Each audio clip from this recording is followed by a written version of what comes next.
నమస్తే, welcome to YoYo TV. So తెలంగాణలో లోక్సభ ఎన్నికలు అయిపోయాయి. జూన్ 4న రిజల్ట్ ఉండబోతుంది. సో ఇదే నేపథ్యంలో చూసుకుంటే ఏదైతే నిన్న జరిగిన గ్రాడ్యుయేట్స్ ఎమ్మెల్సీ ఎలక్షన్లో చూసుకున్నా కూడా ప్రధానంగా మూడు పార్టీల అభ్యర్థులు పోటీ చేశారు. దాంతోపాటు స్వతంత్ర అభ్యర్థులుగా పోటీ చేశారు. ఒకసారి మాట్లాడదాం ఇదే అంశం మీద. మనతో పాటు మాట్లాడడానికి senior journalist and analyst Venugopal Reddy గారు ఉన్నారు. ఒకసారి మాట్లాడదాం ఎవరు గెలవబోతున్నారు ఏందనే దాని గురించి. అన్న నమస్తే అన్న. సో ఏదైతే మీరు చూస్తున్నట్టు నిన్న గ్రాడ్యుయేట్స్ ఎమ్మెల్సీ ఎలక్షన్ జరిగాయి. సో ఇట్లా ఉండబోతుంది మరి, ఎందుకంటే మూడు ప్రధాన పార్టీలు ఉన్నాయి, అటు చూసుకున్న స్వతంత్ర అభ్యర్థులు ఉన్నారు. ఛాన్సెస్ ఎవరికి ఉంటాయి గెలవడానికి? మన జరిగిన గ్రాడ్యుయేట్స్ ఎన్నికల్లో అన్ని రాజకీయ పార్టీలు, ఇటు కాంగ్రెస్ కానీ ఇటు బీజేపీ కానీ టీఆర్ఎస్ అభ్యర్థులు పోటీ చేసినప్పటికీ గత ఎన్నికల్లో కూడా కాంగ్రెస్ పార్టీ నుంచి పోటీ చేసిన అభ్యర్థి తీర్మానం నవీన్ గతంలో కూడా ఇండిపెండెంట్గా పోటీ చేశాడు. ఇండిపెండెంట్గా పోటీ చేసినప్పుడు దరిదాపులోకి గెలుపు స్థాయికి వచ్చాడు.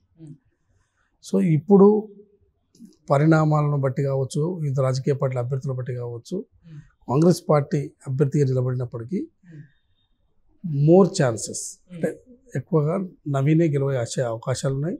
మొదటి ప్రాధాన్యత ఓటుతోనే గెలిచే అంటే అంచనా మొదటి ప్రాధాన్యత ఓటుతోనే గెలిచే అవకాశం ఉన్నది. ఇది ఎందుకంటే ఇప్పుడున్న పరిస్థితుల బట్టి ఏ పార్టీకి ఓటేసినా అధికారంలో లేవు పార్టీలు. మరొక వైపు అధికారంలో ఉన్న పార్టీలో వైపు నవీన్ నిలబడ్డాడు కాబట్టి ఆయన కొంత వ్యక్తిగతంగా ఎంతో అంతో ఇమేజ్ ఉన్నది. సో ఇదంతా కూడా అతను కలిసి వచ్చే అవకాశం ఉంది. సో డెఫినెట్గా తీర్మానం వల్లనే మొదటి ప్రాధాన్యత ఓటుతో గెలుస్తాడని నా యొక్క అంచనా. అంటే బయట ఏమని వినిపిస్తుంది అంటే, గతంలో బీజేపీ పార్టీలో ఉండడం కానీ, అది చూసుకుంటే జర్నలిజంలో ఉండి ఇప్పుడు కాంగ్రెస్ పార్టీకి వచ్చి, అంటే గతంలో బీజేపీలో ఉన్నప్పుడు కూడా కాంగ్రెస్ పార్టీని చాలా విమర్శించడం జరిగింది. ఇప్పుడు అదే పార్టీ నుండి టికెట్ ఇవ్వడం జరిగింది కాంగ్రెస్ పార్టీ ఎమ్మెల్సీగా. సో ఇదంతా ఎట్లా చూసుకోవచ్చు మరి? జనరల్గా రాజకీయాలు అనేది ఎట్లుంటుందంటే, ఏ పార్టీ వేదిక మీద ఉంటుందో ఆ పార్టీని సమర్థించాలి, మిగతా పార్టీని విమర్శించాలి. ఇది జనరల్గా ఉన్నది, దాన్ని మనం తప్పుపట్టడానికి లేదు. కానీ ఈ రాజకీయ పార్టీలో ఉండి ఈ రాజకీయ పార్టీని విమర్శించి అది కొంచెం కోణంలో చూడాలి.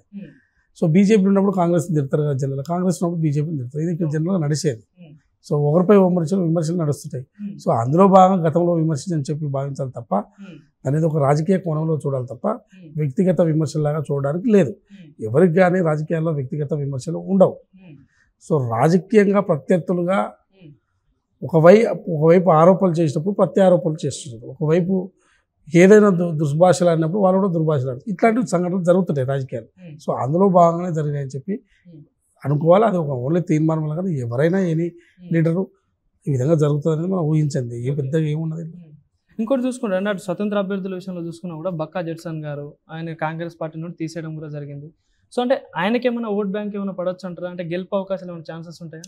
ఎవరికి ఏది ఉన్నా వారి యొక్క బలాన్ని బట్టి ఓటు పడితే, వాళ్ళ శక్తిని బట్టి, వాళ్ళ గ్రౌండ్లో ఎంత ఉంది, సౌండ్ కాదు కావాల్సింది, గ్రౌండ్ ఉంటే ఓట్లు పడతాయి. గ్రౌండ్లో ఎవరు ఎంత ఉన్నారని ఓవరాల్గా రాజకీయ పార్టీలకు కొంత గ్రౌండ్ ఉంటుంది. అది కాంగ్రెస్ కానీ బీజేపీ కానీ బీఆర్ఎస్ కానీ. సో వాళ్ళకి నెట్వర్క్ ఉంటుంది, పని చేయగలుగుతారు, ఓట్లు వస్తాయి. కొంతమంది వ్యక్తిగత ఇమేజ్తో కూడా గెలుస్తుంటారు. అంటే ప్రొఫెసర్ నాగేశ్వరరావు లాంటి వాళ్ళు కొంతమంది వ్యక్తిగత ఇమేజ్తో గెలిచేవాళ్ళు. సో కారణం ఏంటంటే వాళ్ళు ఒక అనలిస్ట్గా ఎప్పుడు ప్రజలు ఏ ప్రభుత్వాలకు సంబంధం లేకుండా ఉండడము, ఎప్పటిది ఉన్నట్టు మాట్లాడడం వల్ల వాళ్ళకి ఆ ప్రయారిటీ దక్కింది కాబట్టి ఇండిపెండెంట్గా గెలిచారు. సో ఇట్లా తక్కువ గెలవడం అనేది, అది ప్రొఫెసర్ నాగేశ్వరరావు లాంటి వాళ్ళు గెలిచారు. సో నేనేమంటున్నా అంటే, ఇప్పుడు పార్టీలకు సంబంధం లేకుండా నిలబడే వాళ్ళు గెలవడం అనేది కష్టం. సో ఖచ్చితంగా కాంగ్రెస్ పార్టీ అధికారంలో ఉన్నది, అధికార పార్టీతోని ఈ నవీన్ నిలబడ్డాడు. మరోవైపు ఆయన కొత్త వ్యక్తిగత ఇమేజ్ ఉంది కాబట్టి గెలవడానికి ఎక్కువగా స్కోప్ ఉంది. కానీ ఇంకోటి చూసుకుంటే, అంటే ఎమ్మెల్సీ అనేసరికి కొంచెం అనుభవం గల్లోని, అంటే కొంచెం అనుభవం చూస్తారు కదా. సో ఎమ్మెల్సీలో చేయాలంటే, సో ఇక్కడ అనుభవం అంటే తక్కువ, ఏజ్ కూడా తక్కువ కదా. సో దీని మీద ఏమైనా కొన్ని విమర్శలు కూడా వస్తున్నాయి. ఏమున్నది, ఇప్పుడు నిలబడ్డ అభ్యర్థులు రాకేష్ రెడ్డి కూడా పిల్లగాడే కదా, వయసున్నాడు. అందులో ప్రేమందర్ రెడ్డి పెద్ద కొంత ఏజ్. ఎమ్మెల్సీ నిలవడానికి అనుభవానికి వయసుకు ఏం సంబంధం లేదు. నిలబడే అర్హత ఏజ్ ఏందో చూసి ఆ ఏజ్ నుంచి నిలబడతారు, అదే అర్హత. దానికి పెద్దగా అది విమర్శలు చేసినా అది తప్పది. అని ఇంకోటి చూసుకుంటే, మరి ఏదైతే ఈ జాబ్స్ విషయంలో చూసుకున్నా కూడా కాంగ్రెస్ పార్టీ మరి వచ్చిన ఈ 5 నెలలలో గత ప్రభుత్వం ఇచ్చిన వాటినే అంటే పత్రాలు ఇచ్చి ఫిల్ చేసిందే కానీ కొత్తగా ఇచ్చింది ఏం లేదు. సో గ్రాడ్యుయేట్స్ ఓట్ పడతాయనే ఛాన్స్ ఉందా కాంగ్రెస్ పార్టీ? ఈ ప్రభుత్వము కాంగ్రెస్ ప్రభుత్వం వచ్చిన తర్వాత 30,000 ఉద్యోగాలు ఫిల్అప్ చేసింది. సో గత ప్రభుత్వం నోటిఫికేషన్లు ఇచ్చినా రిక్రూట్మెంట్ అయితే ఈ ప్రభుత్వం జరిపింది కదా 30,000 ఉద్యోగాలు. మరి గత ప్రభుత్వంలో నోటిఫికేషన్లు ఇస్తే ఎగ్జామ్స్ కూడా జరగపోయేది. ఎగ్జామ్స్ జరిగినా లీక్ అయ్యేది. పోనీ ఎగ్జామ్స్ జరిగి అది చేసినా కోర్టులో పడేది. ఫైనల్గా ఉద్యోగాలు రాకపోయేది. కానీ ఏ సమస్య లేకుండా నోటిఫికేషన్ వచ్చిన తర్వాత ఎగ్జామ్స్ నిర్వహించినా ఎటువంటి కోర్టులకు పోకుండా ఉద్యోగాలు అయితే 30,000 ఉద్యోగాలు ఫిలప్ చేసారు కదా. వచ్చిన 3-4 నెలలు వచ్చింది కోడ్ వచ్చిన తర్వాత 100 రోజుల్లో 30,000 ఉద్యోగాలు ఇచ్చారు కదా. భవిష్యత్తులో నోటిఫికేషన్ ఆల్రెడీ గ్రూప్ 1 గ్రూప్ 2కి సంబంధించిన నోటిఫికేషన్స్ ఆల్రెడీ పడ్డాయి. ఎగ్జామ్స్ అక్టోబర్ నవంబర్లో అవి ఉండబోతున్నాయి. ఆల్రెడీ నోటిఫికేషన్ డిఎస్సి పడ్డది. ఇవన్నీ ఉన్నాయి కదా. ఇవన్నీ ఆల్రెడీ ప్రిపేర్ అవుతున్నారు కదా. సో కాబట్టి ఇవన్నీ ప్రిపరేషన్లో విద్యార్థులు నిరుద్యోగులు ఉన్నారు. సో వీళ్ళందరూ కూడా కాంగ్రెస్ ప్రభుత్వము వచ్చిన వెంటనే పెండింగ్లో ఉన్న ఉద్యోగాలను ఫిలప్ చేసింది. 30,000 ఉద్యోగాలు వెంటనే నోటిఫికేషన్లు ఇచ్చింది. నోటిఫికేషన్ ఆల్రెడీ డిఎస్సికి సంబంధించిన B.Ed పూర్తయిన వాళ్ళందరూ కూడా టెట్ రాసి అర్హత ఉన్న వాళ్ళందరూ కూడా ప్రిపేర్ అవుతున్నారు. మళ్ళీ దానికోసం ప్రత్యేకంగా టెట్ కూడా నిర్వహించడం జరిగింది డిఎస్సికి. మళ్ళీ వాళ్ళ ఎగ్జామ్స్ రాసుకోవడానికి. సో గ్రూప్ 1 నోటిఫికేషన్స్ వేసారు, గ్రూప్ 2 వేసారు. సో కాబట్టి వీళ్ళంతా ప్రిపరేషన్లో ఉన్నారు. సో ఎట్లా చూడొచ్చు అన్న, ఎందుకంటే ఇప్పుడు June 4th రిజల్ట్ ఉంటుంది ఏదైతే మొన్న జరిగిన లోక్సభ ఎన్నికల విషయంలో. ఒకవేళ మరి కాంగ్రెస్ పార్టీకి సీట్లు వస్తే ఎట్లా ఉండదు, ఒకవేళ సీట్లు తగ్గితే ఎట్లా ఉంటుంది సిచ్యువేషన్ మరి తెలంగాణలో? ఎప్పుడే కానీ ఒక రాజకీయ పార్టీ అసెంబ్లీ ఎన్నికలు వేరు, లోక్సభ ఎన్నికలు వేరు. లోక్సభ ఎన్నికల్లో గెలిస్తే దేశ ప్రధానమంత్రి ఎవరు అనేది నిర్ణయం జరుగుతుంది. సో అది ఇండియా టీం నుంచి కావాలా, ఎన్డీఏ నుంచి కావాలా అనేది ఇప్పుడు చర్చ దేశంలో. సో తెలంగాణ నుంచి ఎన్ని సీట్లు వస్తాయి, ఎన్ని సీట్లు ఇండియా టీంకి ఉపయోగపడుతుంది అనేది ఇంపార్టెంట్. ఇక్కడ 9 వస్తాయా, 10 వస్తాయా, 12 వస్తాయా, 14 వస్తాయా? 14 వస్తే ఆడ సంఖ్య పెరుగుతుంది, 9 వస్తే సంఖ్య తగ్గుతుంది. సో 9 నుంచి 13, 14 సీట్ల వరకు వచ్చే అవకాశం ఉందనేది ఒక అంచనాలు ఉన్నాయి. సో ఖచ్చితంగా కూడా 9 సీట్లు వస్తాయని చెప్పి ఆల్రెడీ సర్వేలు అవి ఇంటర్నల్ సర్వేలు అవి చెప్తూనే ఉన్నాయి. సో కాంగ్రెస్ పార్టీకి సో డెఫినెట్గా ఇక్కడ ఎన్ని సీట్లు వచ్చినా ఏది వచ్చినా ఎక్కువ సీట్లు వస్తే అక్కడ ఉపయోగపడుతుంది. ఆ ఎన్డీఏకి వస్తే ఎక్కువ ఉపయోగపడుతుంది, ఎన్డీఏకి వస్తే ఎక్కువ ఉపయోగపడుతుంది. సో ఇక్కడ ఉన్న పరిస్థితులు ఇవన్నీ అంచనా వేసుకుంటే అధికార పార్టీకి ఎక్కువగా స్కోప్ ఉంటుంది, ఎక్కువ సీట్లు వస్తాయి. బీజేపీ కూడా అంటుంది సార్ డబుల్ డిజిట్ పక్క బీజేపీ గెలుస్తుంది, ఎందుకంటే గతంలో 4-5 సీట్లు ఏ రాజకీయ పార్టీ అయినా డబుల్ డిజిటే వస్తుంది అంటారు. బీఆర్ఎస్ డబుల్ డిజిట్ అంటుంది, కాంగ్రెస్ డబుల్ డిజిట్ అంటుంది, బీజేపీ డబుల్ డిజిట్ అంటుంది. సో డబుల్ డిజిట్ ఎవరికి ఇవ్వాలనేది ప్రజలు నిర్ణయిస్తారు కదా. రేపు 4వ తేదీన బయటపడుతుంది కదా. సో మనము మాట్లాడాల్సింది ఏంటంటే పరిస్థితుల బట్టి, అంచనా బట్టి ప్రజలు ఎటువైపు ఉన్నారనేది ఒక అంచనా వేయగలరు. సో ఆ అంచనాలో భాగంగా కాంగ్రెస్ పార్టీకి ఎక్కువ సీట్లు వచ్చే అవకాశం ఉన్నది మనం చెప్పగలుగుతున్నాం. ఇది ప్రజల ఒపీనియన్గా ఒక అభిప్రాయంగా చెప్పగలుగుతున్నాం. కానీ ఇంకోటి చూసుకుంటే మరి ఒకవేళ బీజేపీకి ఇక్కడ ఒక కొంచెం భారీ సీట్లు వచ్చాయనుకోండి, అంటే ఎక్కువ సీట్లు వచ్చాయనుకోండి, సో మరి వచ్చే ఈ రోజులలో చూసుకుంటే వచ్చినప్పుడు అనుకుందాం ఏ రాజకీయ పార్టీకి ఎక్కువ వస్తాయనుకో అప్పుడు అనుకుందాం. దాని అవసరమైన చర్చ వల్ల కాంగ్రెస్ పార్టీకి ఏమైనా నష్టం జరుగుతుంది? ఎవరికి ఏమీ నష్టం జరగదు. కాంగ్రెస్ పార్టీ ప్రభుత్వం 5 ఏళ్ళు ప్రజలు కొంచెం మ్యాండేట్ ఇచ్చారు. 5 ఏళ్ళ వరకు ప్రభుత్వం ఉంటుంది, బ్రహ్మాండంగా పనిచేస్తారు. మళ్ళీ మ్యాండేట్ ప్రజలను కోరుతారు, మళ్ళీ వాళ్ళే కాంగ్రెస్ పార్టీ గెలిచే అవకాశం ఉంటుంది. సో దానికి అసలు అసెంబ్లీ ఎన్నికలకు, లోక్సభ ఎన్నికలకు ఎటువంటి సంబంధం లేదు. సో మరి సెంట్రల్లో చూసుకున్నా కూడా ఈసారి మోడీ 400 బార్ అంటున్నారు అంటే, సో ఎట్లా చూడొచ్చు అంటారు ఇదంతా? 400 బార్ మరి ఎట్లా వస్తుందో చెప్పాలి. ఆల్రెడీ సౌత్ ఇండియాలో 130 సీట్లకు వాళ్ళకి 10 సీట్లు కూడా రావు. డబుల్ డిజిట్ దాటరు. సౌత్ ఇండియాలో డబుల్ డిజిట్ దాటరు. ఇక్కడ ఉన్న పరిస్థితుల బట్టి అంచనా వేస్తే చెప్పేదానికి ఏదైనా 200 వస్తాయి, 250 వస్తాయంటే ఎవరు నమ్ముతారు? ఉన్న మొత్తాన్ని సీట్లని మాకే వస్తుంటే ఎవరు నమ్ముతారు? నమ్మేదానికి కూడా ఎట్లా నమ్మాలి? సో వాళ్ళకు ఉన్న పరిస్థితుల్లో మహారాష్ట్రలో రాజకీయంగా ఇబ్బంది ఉంది, బీహార్లో ఇబ్బంది ఉంది, ఉత్తరప్రదేశ్లో ఇబ్బంది ఉంది, హర్యానాలో ఇబ్బంది ఉంది, ఢిల్లీలో ఇబ్బంది ఉంది, ఉత్తరాఖండ్లో ఇబ్బంది ఉంది, జార్ఖండ్లో ఇబ్బంది ఉంది. ఎన్ని సీట్లు మొత్తం పోయినా ఇవే 250 సీట్ల వరకు ఉన్నాయి. ఏడంగా గెలుస్తారు ఈ 200? ఏడ కనపడుతుందా?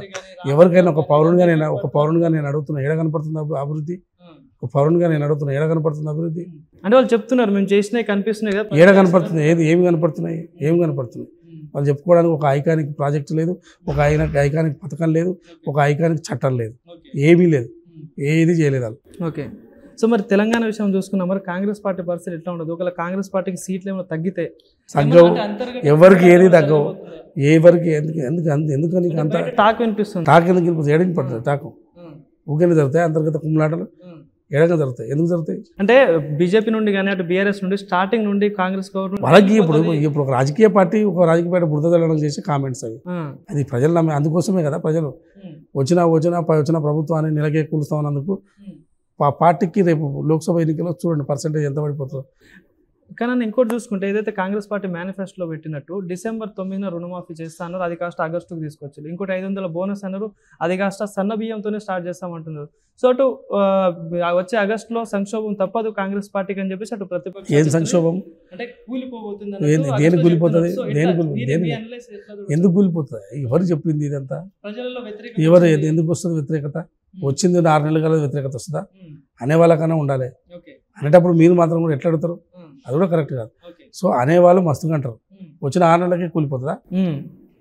అంటే చెప్పే వాళ్ళకి ఏం చెప్తారు? వాళ్ళు ఎందుకు చెప్పాలి? ఆడు ఎవడో మస్తుగా అంటుంటాడు, అనే వాళ్ళకి మనం ఎందుకు చెప్తాం?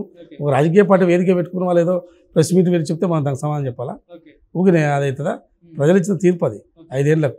అంటే మీ అనాలిసిస్ ప్రకారం చూసుకుంటేనే మరి రుణమాఫీ 2 లక్షలు అనేది సాధ్యమవుతుందా? ఎందుకు సాధ్యమవుతుంది? ఆగస్టు 15 లోపల చేస్తామంటుంటే సాధ్యమవుతుందా అని రాజకీయ పార్టీలో ఒకటే మొత్తుకుంటే దాంతో వచ్చేదే ఉంది. చేసినప్పుడు రైతులు చూస్తారు, రైతులు సంతోషపడతారు, అప్పుడు వీళ్ళు ఏమో ఎక్కడ మాట్లాడతారు. ఓకే, రుణమాఫీ అనేది మేము ఖచ్చితంగా తీర్థమని వాళ్ళు చెప్తున్నారు. తీర్థం అన్నప్పుడు టైం కావాలి కదా దేనికైనా. వచ్చిన ఎలక్షన్ కూడా వచ్చాయి, లోక్సభ ఎన్నికలు కూడా వచ్చాయి. సో ఆగస్టు లోపల చేయాలని డిసైడ్ అయ్యారు. సో వాళ్ళు ఏ ప్రాసెస్లో చేస్తాం, ఎట్లా చేస్తాం, దానికి ఉన్న విధానం ఏందనేది కూడా ఆల్రెడీ ప్రభుత్వము ముఖ్యమంత్రి రేవంత్ రెడ్డి గారు ఆల్రెడీ పదే చెప్తున్నారు. ఓకే, ఎందుకు ఈ భయం అంటే రైతు రుణమాఫీ చేస్తే విపరీతమైన ఈ ప్రభుత్వానికి క్రెడిట్ వస్తుంది, ఈ ప్రభుత్వం ప్రజల్లో మంచి పేరు తెచ్చుకుంటుంది, ఇక మనం ఏం మాట్లాడలేము. ఎందుకంటే రైతుల రుణమాఫీ అనేది పెద్ద పథకం కాంగ్రెస్ పార్టీ ఇచ్చిన హామీల్లో. అది చేస్తే ఇంకేమో అన్ని మిగతా చిన్న పథకాలే, అవి ఈజీగా అమలు అయిపోతాయి. సో ఇంకోటి చూసుకుంటాను, ఇంకోటి ప్రధానంగా చర్చ ఏం జరుగుతుందంటే కాంగ్రెస్ ఏదైతే లోక్సభ ఎన్నికలు అయిపోయిన తర్వాత కాంగ్రెస్ పార్టీలోకి బీజేపీ నుండి కానీ బీఆర్ఎస్ నుండి ఎమ్మెల్యేలు కానీ మాజీలు కానీ వస్తున్నారని చెప్పేసి ఒక వార్త వస్తుంది. సో వస్తే అంటే గత ప్రభుత్వం చేసిన తప్పులే మళ్ళీ ప్రభుత్వం చేస్తే ఏమైనా నష్టం అవుతుంది అంటారా? గత ప్రభుత్వం తప్పు చేయలేదంటుంది కదా. గత ప్రభుత్వం మేము చట్ట ప్రకారం మొత్తం విలీనం చేసుకున్నామని చెప్తున్నారు. ఎమ్మెల్యేలని మేము తప్పు చేయలేదు, విలీనం చేసుకున్నామని చెప్పారు. ప్రజలు తీర్పు ఇచ్చారు, అయిపోయింది. సో ఒకవైపు ఎమ్మెల్యేలు వాళ్ళ పార్టీలే ఉండని అంటారు, మరి ప్రభుత్వాలకు గురుస్తూ ఉంటారు. అదే ఎట్లా సాధ్యం? ప్రభుత్వాలు గురుస్తుంటే గట్లే ఉంటుంది, ఎమ్మెల్యేలు అంతా వెళ్ళిపోతారు. ప్రధాన ప్రతిపక్ష పార్టీకి ఒక పాత్ర ఇచ్చినప్పుడు ఆ పాత్ర పోషించాలి. ఆ పాత్ర పోషించకుండా నిత్యం లేచి ప్రభుత్వం కూలిపోతుంది అని ఒక శాపనార్థాలు పెడితే ఎవరుంటారు? అట్లా ఎవరు ఉండరు. ఇంకోటి అన్న, మరి ఇప్పుడు ఏదైతే మొన్న జరిగిన లోక్సభ ఎన్నికల ముందు కవిత అరెస్ట్ చేయడం జరిగింది. సో అరెస్ట్ వల్ల ఏదైతే మొన్న జరిగిన ఎలక్షన్కి బీజేపీకి ఏమైనా ఫేవర్ అయ్యే ఛాన్స్ ఉందా? ఇంకోటి దగ్గరలో లోకల్ బాడీ ఎలక్షన్స్ కూడా ఉన్నాయి. సో ఇదంతా పరిణామాలు చూసుకుంటే ఏమైనా బీజేపీకి ఫేవర్ అవుతుంది? ఎవరు ఏమీ లేదు, కవిత గారు అరెస్ట్ చేయడం వల్ల ఏమీ ప్రయోజనం లేదు, బీజేపీకి ప్రయోజనం లేదు. అంటే ఇన్ని రోజులు బీజేపీ బీఆర్ఎస్ ఒకటే అనేది వాళ్ళు ఏదో అప్పుడు చేయలేదు కదా. తర్వాత ఇప్పుడు చేస్తే ఏమైనా కాదనుకుంటారేమో, ఒకటి కాదనుకుని మాకు మొత్తం ఓట్లను వేస్తామని బీజేపీ అనుకున్నది. ఓకే, సో ఇందులో ఎవరు ప్రయోజనం లేదు. కవిత గారు అరెస్ట్ వల్ల బీజేపీకి ప్రయోజనం లేదు, అటు బీఆర్ఎస్ కి ప్రయోజనం లేదు, ఎవరికి లేదు. కనీసం ఏదో కొన్ని రోజులు జైల్లో పెట్టగలిగారు అంతే, కేజ్రీవాల్ అయినా కవితనైనా ఎవరినైనా. ఓకే, ఇంకోటన్నా మరి ప్రధానంగా ఫోన్ ట్యాపింగ్ వ్యవహారం కూడా బయటకు వస్తుంది. సో ఏం చెప్పదలుచుకున్నారు? అంటే ఏంది దీనిలో ఎవరికి తప్పు ఉండే ఛాన్స్ ఉంటుంది? అంటే నిజంగా జరిగింది అనుకోవచ్చు ఫోన్ ట్యాపింగ్ జరిగింది కదా, విచారణ జరుగుతుంది. ఒక్కొక్కరు బయటకు వస్తురుగా, ఎందుకు జరిగింది, దేనికోసం జరిగింది, ఎందుకు చేశారు, ఏ ప్రయోజనం చేశారు చూడండి. ఆ ఫోన్ ట్యాపింగ్ మొత్తం బయటకు వచ్చిన తర్వాత పోలీసులే కొట్టుకుంటారు, ఎవరెవరు చేశారు, నువ్వెందుకు నన్ను చేసావు, నువ్వెందుకు చేసినావు అని. ఇదంతా వ్యవస్థ. టీఆర్ఎస్లే కొట్టుకుంటారు, టీఆర్ఎస్ నా మీద నువ్వెందుకు ఫోన్ ట్యాపింగ్ చేసినా వాళ్ళే కొట్టుకుంటారు. ఓకే, ఒక పోలీసుల మీద ఇంకొకరు ట్యాపింగ్ చేసుకుంటారు. ఇవన్నీ జరిగినాయి. ఎవరికి వాళ్ళందరూ తగాదు వాళ్ళే పట్టుకునే పరిస్థితి వస్తుంది. ఎవరు టీఆర్ఎస్ వాళ్ళే ఈ ఫోన్ ట్యాపింగ్ ఒక్కొక్కటి బయటకు వస్తాయి. ఓకే, సో మరి ఫైనల్గా ఏం చెప్తారని? ఎందుకంటే ఇందాక మీరు చెప్పినట్టు ఏదైతే ఎన్నికల్లో వచ్చే జూన్ 4న వచ్చే రిజల్ట్లో చూసుకుంటే కాంగ్రెస్ ఏదాకా డబుల్ డిజిట్ అంటే 10 నెంబర్ దాటుతుందని అంటున్నారు. సో ఎట్లా చూడొచ్చు మరి అటు బీజేపీ కానీ ఇటు బీఆర్ఎస్ కానీ కాంగ్రెస్? మీ అనాలిసిస్ ప్రకారం ఎవరికి ఎన్ని సీట్లు వస్తాయని? ఎవరికి ఎన్ని సీట్లు వచ్చినా ప్రజల్లో ఎవరు ప్రజల్లో తమ పాత్రను బలంగా వినిపించగలుగుతారో వారి వైపు ప్రజలు ఉంటారు. ప్రభుత్వం తన పాత్రను తను పోషిస్తుంది కాబట్టి ఇప్పుడు లోక్సభ ఎన్నికల్లో వారికి మెజార్టీ సీట్లు వచ్చే అవకాశం ఉంది. ఓకే, సో ప్రధాన ప్రతిపక్ష పాత్ర తన పాత్రను తను పోషిస్తే ఆ పార్టీకి మనుగడ ఉంటుంది. లేకుండా నిత్యం గిట్లే లేచి పొద్దున్న లేస్తే కూలిపోతుంది అంటే వాళ్ళే కూలిపోతారు. ఓకే, సో మరి లోక్సభ ఎన్నికల్లో ఒకవేళ బీఆర్ఎస్ పార్టీకి సీట్లు రాకపోతే ఎట్లా ఉండబోతుంది ఆ పార్టీ పరిస్థితి? ఎట్లా ఉంటుంది? పార్టీ రివ్యూ కావడానికి పని చేయాలి, ప్రజల్లో తిరిగి పని చేసుకోవాలి. ఓకే. సీట్లు రాకపోవడం వచ్చడం అనేది జరుగుతూనే ఉంటాయి, ఇది నిరంతర ప్రక్రియ. సో ఆ ప్రక్రియలో భాగంగా వాళ్ళకు ఇంకా మ్యాండేటరీ ఇప్పుడు ఇవ్వరు ప్రజలు, అయిపోయింది, వాళ్ళకి 10 ఏళ్ళు ఇచ్చారు. వాళ్ళ పాత్ర వాళ్ళ భవిష్యత్తులో పోషిస్తేనే మళ్ళీ ఏమన్నా వాళ్ళకి సీట్లు కానీ ఓట్లు కానీ వచ్చే అవకాశం ఉంది. కానీ వాళ్ళు చేసే వైఖరికి సీట్లు రావు, ఓట్లు రావు. ఓకే.